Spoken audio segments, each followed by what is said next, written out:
All right, let's go ahead and get started. Tori, why don't you start us off? Okay, sounds great. Thanks, Dave.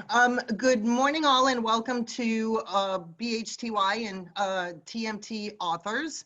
I hope this meeting finds you safe and healthy around the world. Today, we are most happy to share a new journal feature with you to amplify your published work, reproducibility of your research, potential for enhanced collaboration, and citations for your work, with a partner we identified early on as a game changer in industry, Artifacts. And as you know, Blockchain in Healthcare Today is the world's first peer-reviewed journal amplifying and disseminating distributed ledger technology, research, and innovations in the healthcare sector, while Telehealth and Medicine Today examines the value of telehealth and clinical automation from a medical, technical, policy, and strategic perspective. So the journals are open access, gold open access, if you're familiar with that term, and indexed in unpaywall Google Scholar. And we are happy to be announcing our index status in Science Open over the next week or so. And we are the first journals in industry to stamp provenance and supplementary materials on the blockchain and provide authors a custom dashboard in the life science sector. And most happy you've joined us today to learn more. So we have, I think, one editor-in-chief on the line with us, Dr. Lyle Berkowitz from TMT, and perhaps Bill Buchanan with BHTY. So if Lyle or Bill would like to say a few words, please do. Hey, good morning. I'll quickly go first. Lyle Berkowitz, I'm a physician, as well as consultant, entrepreneur, etc., who also led one of the larger telehealth companies. In the past, I came out of academic medicine at Northwestern Medicine, and strongly believe that particularly in the telehealth side where I'm focused, and digital health in general, that we need a way to more quickly, efficiently, effectively disseminate this type of information, research, concept, ideas, findings, etc. So appreciate all the authors online who are helping us do that, and look forward to learning more about how we disseminate even further. Thanks so much, Lyle. Dave, do we have Bill on the line? I am not seeing Bill yet come in. Okay. So if not, and if he does, he can always say a few words in closing. So at this time, it's my pleasure, and thank you, Lyle, very much for those words. And all of us on the telehealth side echo them most certainly. So my pleasure to introduce Dave Kochelko and his colleague Emma at Artifacts to share more with us and tell us more. Thanks so much. Great, thank you very much, Tori, and thank you, Lyle, as well. So, yep, echoing our welcome to everyone here who can make it today. Thank you so much for your time. A couple of quick bits of housekeeping. As Dave mentioned earlier, we are going to record this. So it should be available afterwards for anything to go over. And we're going to be monitoring the chat for any questions during Dave's demonstration. So just pop a question in there and I'll bring it up at a suitable pause. So, yep, I'm the Community Engagement Director at Artifacts, and community is obviously a huge part of what Artifacts does and is about. So anything that I can do as Director of Community Engagement, please don't hesitate to reach out and I'll do anything I can to facilitate anything that you guys might need from us. So quickly on today's objectives, Dave is gonna do a pretty thorough demo, and he's going to orientate everyone to the BHTY and TMT Artifacts dashboards and how you can update your profiles and your content, and just to make sure that we can give you all of the tools up front we can so you can get maximum value out of this partnership. You may have already seen some invitations have been sent out to sign up to Artifacts. So obviously, we encourage you to do that. I can show you how that process works as well. It's very straightforward. And you've already been added to a lot of development workspaces as well. So once you log in, it should be very easy to find what you're looking for. We also have instructional materials available on YouTube and our website. And as I said, you can always contact me or support at Artifacts if you've got any questions. And with all of that, I shall now hand over to Dave. Great, thanks, thanks Emma. Thanks, and thank you, Tori, for having this opportunity to speak to the group. Well, here, I just have a couple of opening slides just as to set some context, and then we'll show you how the system works and walk through some of the straightforward workflows.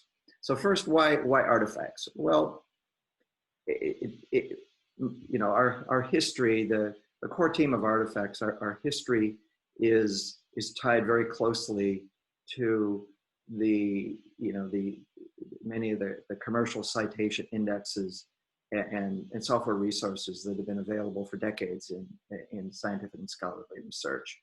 I was part of the original team that developed the Web of Science as an example that now is carried on by a company known as Clarivate. And what we all know as those in this research information ecosystem is that research material grows by massive amounts daily. Some estimates of 90 billion gigabytes, and it bumps up from there when the Hadron Collider is actually operating.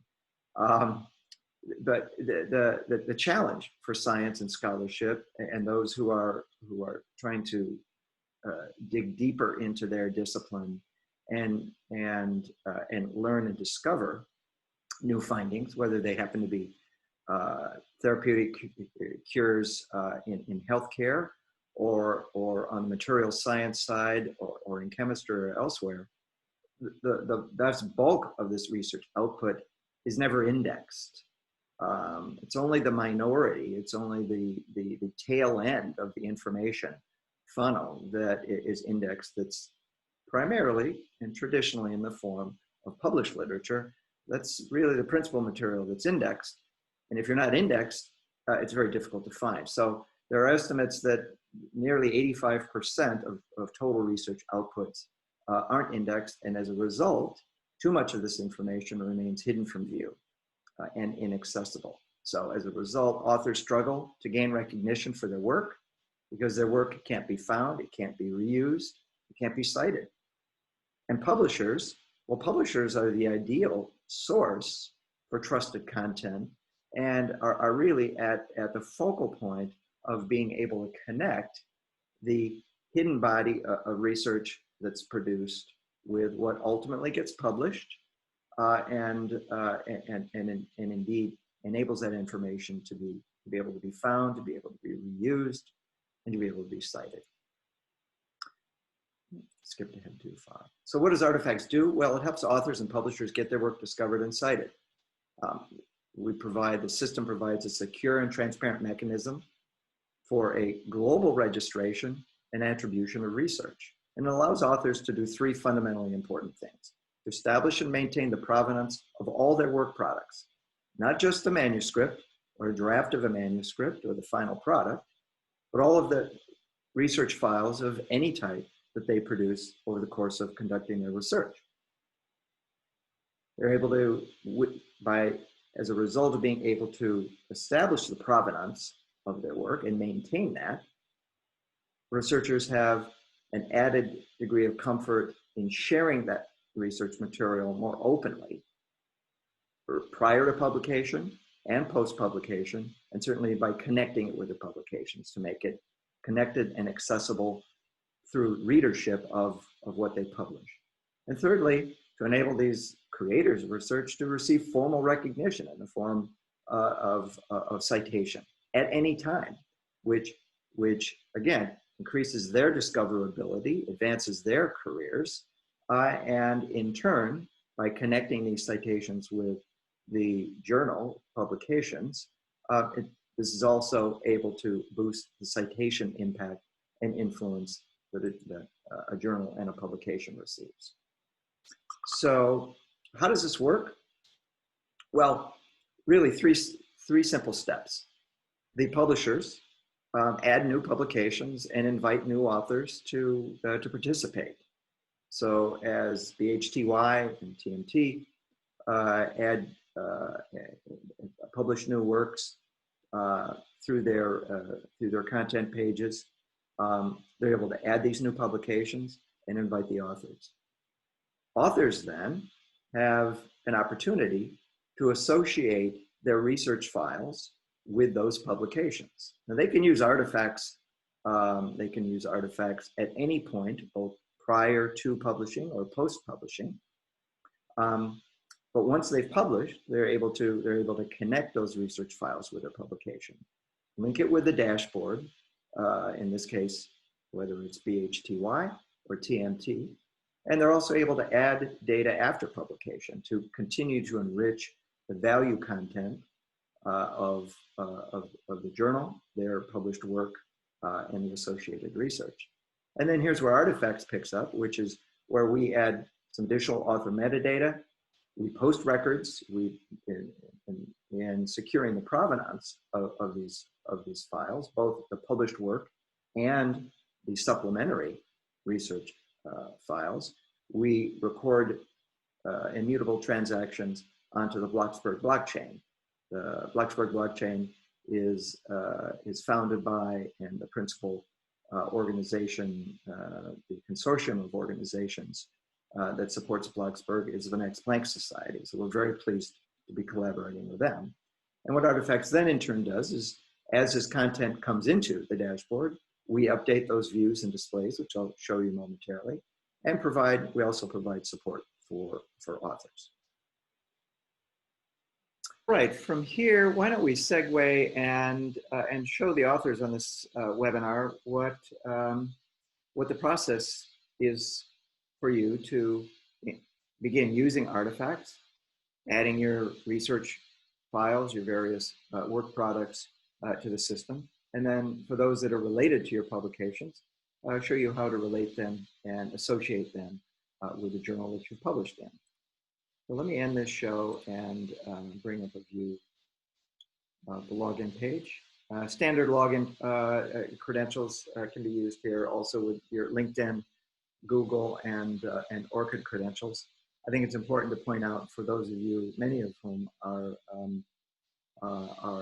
registered with ORCID and are members of ORCID, that we support all of the ORCID APIs, including full synchronization. And what that accomplishes, the efficiency that accomplishes for researchers and authors, is that it maintains uniformity between the profile record of your work that exists in Artifacts and in ORCID. So when additions or amendments are made on one system or the other, they're automatically updated on the alternative system as well. So let's just log in here. We come to the standard landing page. On the left-hand side, we see the navigation panel itself. Across the top, we see, in this case, 3 public dashboards. We're going to focus our discussion today around BHTY and TMT, of course. And again, these are public dashboards. The information is viewable by anyone. It's not even necessary that they have an account or have registered with Artifacts. In the middle of the display here, just to set some context, are records that have been recently added to the system, either by registered users or by updates that we periodically make to the system as well. Primarily, these updates involve pre-published works, not exclusively, but generally speaking, yes. And that's the focus and the sweet spot of where Artifacts focuses on in terms of revealing and making pre-published research materials more openly discoverable, shareable, and citable. And at the bottom part here are some authors who have also either added their own works or the works been added into the system. So let's take a quick glance at the TMT dashboard. Across the top, we show summary statistics, total POEs, or proofs of existence. These would include articles published by the journal, and certainly also any supporting artifacts that authors have added to the system where they have associated those artifacts with TMT. Citations themselves, and we break citations down into two components. One that we source from the outside. These are, if you will, conventional citations that are tracked by publishing indices of several different types. But these, generally speaking, are the traditional type of citation that appears where one has published, cited someone else's work, and that publication has been indexed. In the case of artifacts, what's unique are these citations, where citations to works in progress, not necessarily published, or perhaps never published, become eligible for citation, and that's one of the primary innovations and value adds that artifacts bring to this research ecosystem. Now, in terms of the display, what we do is we ingest the published works and then play them back with various displays: article category, author affiliation, keywords, affiliation by institution type. In this case, the research articles category. Let's just take a glance here. We'll take a look at one of the records as it exists in artifacts. It's possible here, so we see you can have a full view of the record. You can see the hash associated with the blockchain transaction, the proof of existence transaction. It's possible to click on that and actually see the technical details as they exist on the blockchain itself. All of the authors, the history of this. Now, generally speaking, a published work will only have one version. Not necessarily, they can be updated over time. But if this were a supporting artifact, it could have gone through multiple version changes or additions it could be a data set that's gone through multiple versions. And what artifacts would do in that case is chain together the various versions of that file, show that history, where each of those versions had separately been transacted as a proof of existence, but also chained together. So the provenance of that file is maintained over time. And again, that's one of the unique attributes or benefits of artifacts. So let me just come back to the dashboard itself and highlight this particular chart. This chart is not yet live. These other charts are live, and it's possible to click through and see more detail. The supporting artifacts, however, is a chart where we are asking you, the authors, to now begin associating your supporting research files with this journal. And I'm going to show you how we do that in a couple of easy steps. Now, mind you, the publisher is adding your publication to the system. What Artifacts does is capture that information, and in processing it, we update these respective charts. Just as we will update this chart once you, the authors, go through the following process. And it's really, on your part, a two-step process. The first is to go to the Artifacts tab on the left-hand navigation panel, click on My Artifacts, and let's go to Create an Artifact. Now, I think I can reveal, I should be able to reveal some files that I can draw upon. And I'm going to just pick on this simulation graph. So it's as easy as a drag and drop, or use your folder browser to view them, view files and select. I'm going to add just a little bit of metadata. Only the asterisk fields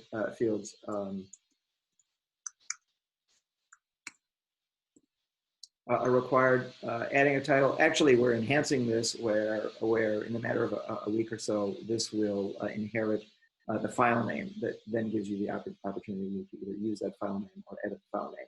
It's important to select public, so this exposes your supporting work to be discovered and also cited. Select one of the CC BY options here. In this case, I am the author here. It's possible to add additional authors elsewhere in the interface, but just in the interest of time here, we pick that information up later. We're going to select the type of file it is, in this case, a graph. There's other metadata that can be added in here, not necessary. So it's as simple as that. We choose next. This provides a summary view of the metadata that we've entered. And then I'm going to create that. So now this artifact is in my account. If this were one of your supporting work, it would exist as a new artifact in your account. And here it is that appears at the top of this, as a default, at the top of this list. So that's the straightforward process to add one of your research files to artifacts. Now, as a side note, I should highlight that in the coming few weeks, we're adding an efficiency here whereby you researchers and authors will be able to point artifacts, for example, at a Google Drive folder that has a collection of multiple files, and simultaneously capture those files into the system. It will be a much more efficient process than doing this file by file. But carrying through this logic, the second step of the process is, now that I have my research file, in this case the graph, in my account, what I want to do then is associate it with the journal that I've published in. We're going to go to Workspaces, and we're going to find, well, why don't we pick on blockchain and healthcare today? So let's assume that I have already published in BHTY, and what I want to do is to add my file associated. I'm really associating my file now with this particular workspace, from which Artifacts generates the graphics and the displays, and in the future, more analytical views of these data. And I'm going to add a new file. I'm going to look for, oh, I already passed it, an artifact. So this is, again, the file that I've just added. What I want to do is to select it. If I have multiple files, again, that I want to associate with the article that I published in BHTY, I would check off on each of those. I would save it, and now it's added into the BHTY set of useful materials or artifacts that are part of this workspace. From here, Artifacts picks up and updates the visual displays. And we do that periodically as well. So that's as straightforward as the process is for authors. Let me, from here, why don't I segue back and just highlight a couple of closing slides before we finish off this session. So just a quick summary of why publishers and authors are using artifacts. Well, to strengthen the value of their publications from the publisher's perspective, from a researcher or author's perspective, to broaden your research CV, and the ways you can be discovered. You're able to maintain the provenance of your research, of your work as it evolves.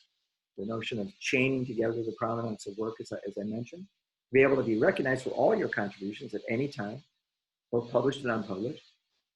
To, importantly, for many of you in universities or other organizations where there are open data policies and requirements, to make it more efficient and easier for you to comply with those policies. And of course, you can, as an individual researcher, you can sign up for free and log in with your ORCID credentials. So again, those of us, there are a number of us with artifacts, but your primary contacts I've shown here: Emma Boswood, who is our Director of Community Engagement, our emails, our ORCID IDs as well, and these various URLs that you can find and research more about our artifacts and log in to register and begin using it. The BHD dashboard, BHTY dashboard, and the TMT dashboards you'll find here. There's a getting started guide. There are many videos available on our YouTube channel. You can always contact us individually or at our support account. And as a follow-up to this webinar, we will be